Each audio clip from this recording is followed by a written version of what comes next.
Hey guys, what's up? It's Nicole. Welcome back to my channel, Real Talk Recovery, where we talk about recovery from addiction and I share my life with you. So, really quickly, I just wanted to leave you guys with some words of encouragement and positivity before you go to sleep tonight. Um, I just wanted to let you guys know that I'm truly grateful for each and every one of you guys, and I just love interacting with y'all and having you guys as a part of the Real Talk Recovery family. Um, it really does mean a lot to me. And what I was thinking we could do really quickly before we go to sleep is I want to do, hey Sky, I want to do a quick nightly meditation with you guys. So I'm going to get my book and then we're going to do it.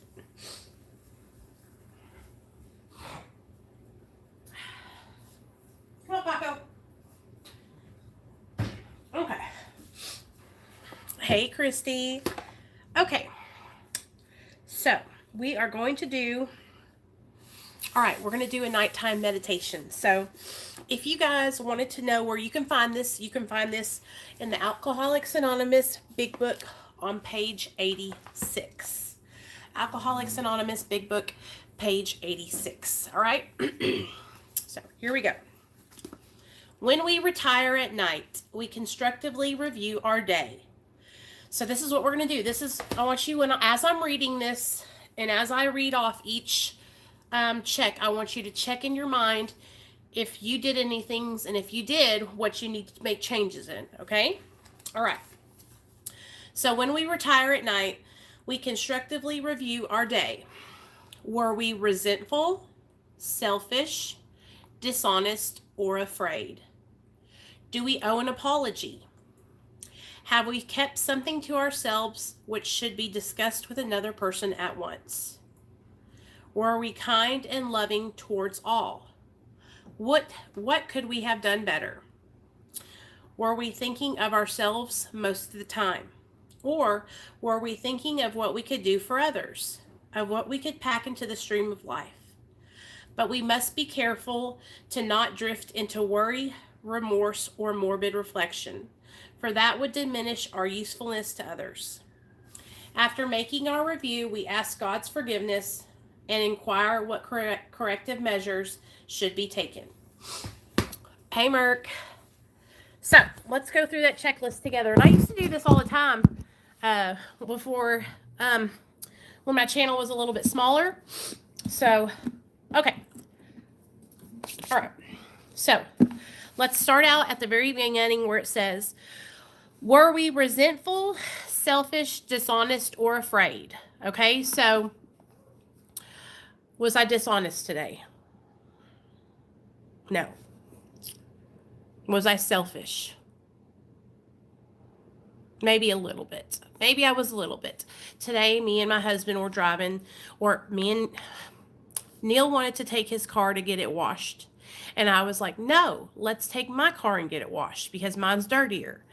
And so, because we have these stickers that we have on our license plates that we can drive through and get our, hey Cindy, thanks girl, that we can drive through and we can get our cars washed for free. But I wanted him to go with me and help me detail it, like help me vacuum it out. And so he was like, let's take my car. And I was like, no, we're taking my car. So maybe that was a little bit selfish. Dishonest or afraid. So resentful, selfish, dishonest, or afraid. The thing that I think I still struggle with the most is being a little selfish sometimes. And that's just like selfish with, when it comes to like just with my husband and stuff like that. But with my time, I try to devote a lot of my time to helping others. And that really helps me stay even keeled. I really try to make sure that I'm very, very transparent and that I am extremely honest. Sometimes I might be a little bit too honest, you guys. And sometimes I share too much and sometimes that ends up getting me in trouble. But it's all for the greater good, you know what I mean? So let's go to the next row. It says, do we owe an apology? So do I need to make an amends to anybody? Is there anyone that I like feel like I hurt, that I know I hurt, or feel like I might have hurt. And today, no. Now I will tell you guys something that happened in the comment section of somebody's video earlier. Now there's this other YouTuber. He has a prison channel, but he's smaller, and he was talking crazy about Big Sid. So I went over there and I commented and I said, hey man, he's a comedian. You know what I mean? Like, don't trip. The guy's a comedian. Like, trying to let the guy who was making a video on Big Sid. Well, you know what the guy tried to do to insult me? He said, this lady's tripping because she's a meth head. And so I commented and I was like, as a matter of fact, I used to shoot meth for over 10 years. And I've been sober for 5 almost. So is that your way of trying to insult me? Is by calling me a dope addict? You know what I mean? Because I am, right? I probably shouldn't have responded to that guy in that comment section like that. But it just caught me off guard. You know what I mean? Like, I was like, why would you say that to me? Like, you don't know me. And so his channel's called Milk 74 TV. And I was just like, why would he say that? You know what I mean?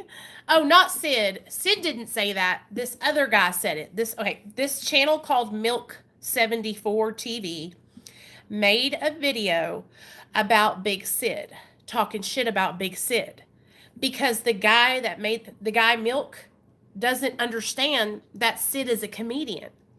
So I saw the video and I went and commented and I said, can't you realize that Sid is a comedian? It's a character, man. And that's when he said that he called me a meth head. And so I was like about to get offended, right?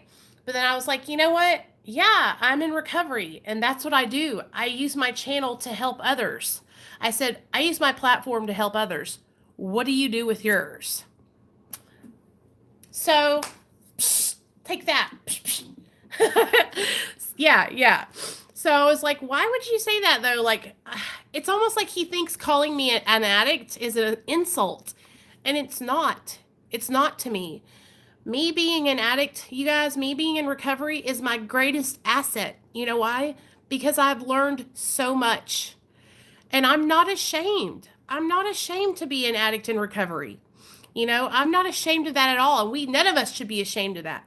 But he's the kind of person that calls people junkies, calls people, you know what I'm saying? Like, it's okay for me to refer to myself as an addict or a junkie. You know, it's all in me talking about myself. But when people try to use that in a derogatory way to harm or hurt someone who suffers with a disease of addiction, it's not cool at all. Not cool at all. And so this is the kind of cat this dude is. So he said that and I responded back, and I probably shouldn't have responded back. So, but do I feel like I owe him an apology? Absolutely not. Absolutely not. I feel like he is just a miserable person. You know what I mean? So, okay. Have we kept something to ourselves which should be discussed with another person at once? Have I been keeping any secrets? No. Y'all know all my secrets. Y'all know the whole truth and nothing but the truth. It says, okay.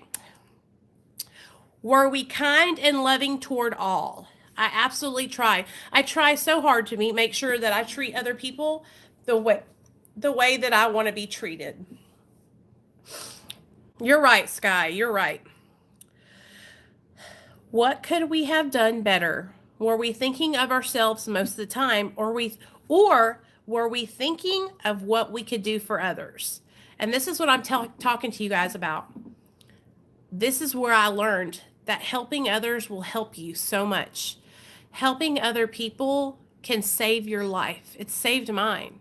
And so that's what I focus on. I focus on trying to give back and help others who are struggling, because it's given me purpose and it's helped me to change my life.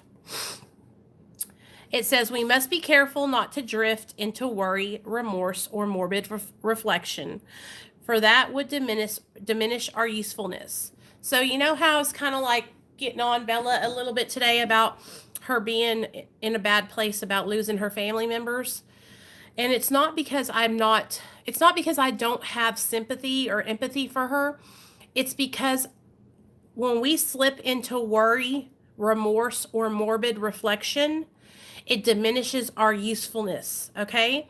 And so when I am constantly thinking about what I can't do, who I'm not going to help, how I'm never going to make it, how my life is only getting worse, then I can't be of service to anyone else. I'm just going to be sitting there in a pity party on a lump on a log.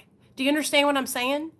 And so that's why I try to push you guys to stay positive, stay uplifted, keep telling yourself, I am going to achieve this. I'm going to overcome this. I'm going to succeed. I'm going to kick ass and take names today. Because I know I used to be all kinds of in a pity party and all kinds of in anxiety loops and all kinds of feeling bad and just feeling shitty, feeling bad for myself, feeling bad about shit that happened in my life and blaming myself and beating myself up about it and always talking about how I'm never going to get to this point or how it's been. I'm 37 years old and I still haven't done this. I'm 37 years old and I don't own my own home and I, don't have money in the bank. And I would just sit there and like talk about all these things that I don't have instead of being grateful for the things that I do have. Instead of being grateful for the fact that I have my son, I have my husband, I have my family back, I have my recovery. Do you know what I'm saying? And so that's why I'm always drilling it. Like, you guys, we got to stay positive. We got to remember where we came from and look where we're at today. You might not think that you've come far at all, but I'm telling you, try to go back to where you used to be, and then you'll see how far you've really came. Telling these story times to you guys about the relapses that I've had in the past and stuff, it really makes me realize where I've been and how far I've come.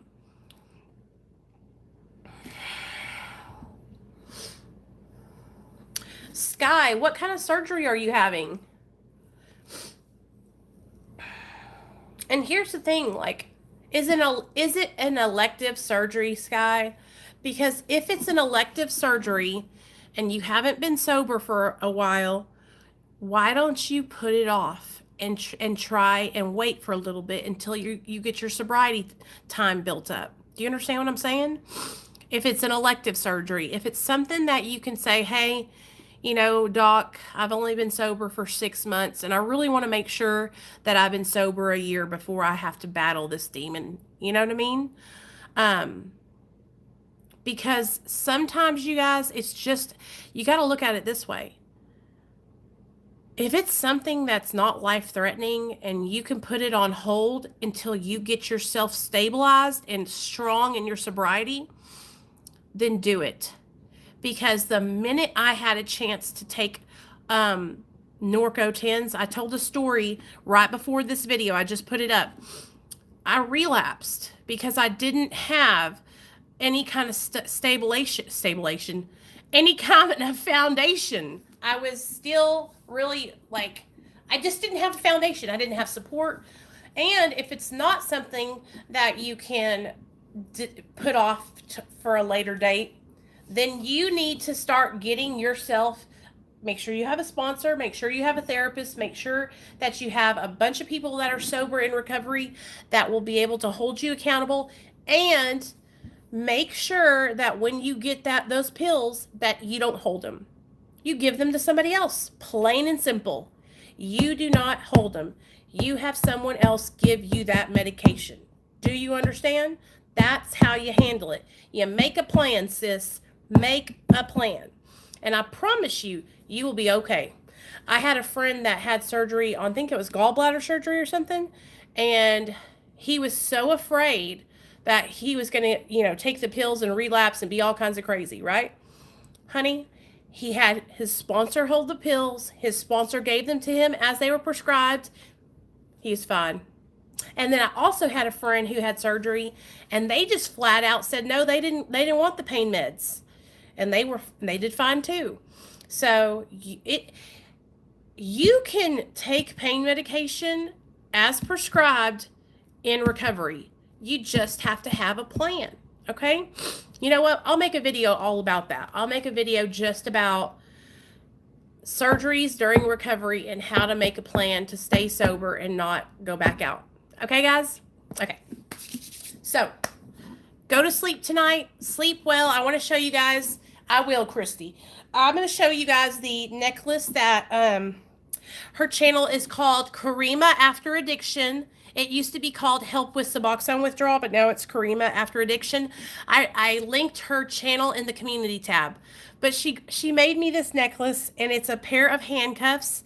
But on the handcuffs, it says freedom. And so it's freedom from the chains that used to bind us. Isn't that cool? So she sent this to me in the mail. I thought it was so sweet. So y'all see me wearing that from now on. But go subscribe to her channel. She's really sweet. And yeah, I know, right? I don't get a lot of stuff because I don't have a P.O. box. I just have a mailbox that if you call me or you text me, I'll give you my address.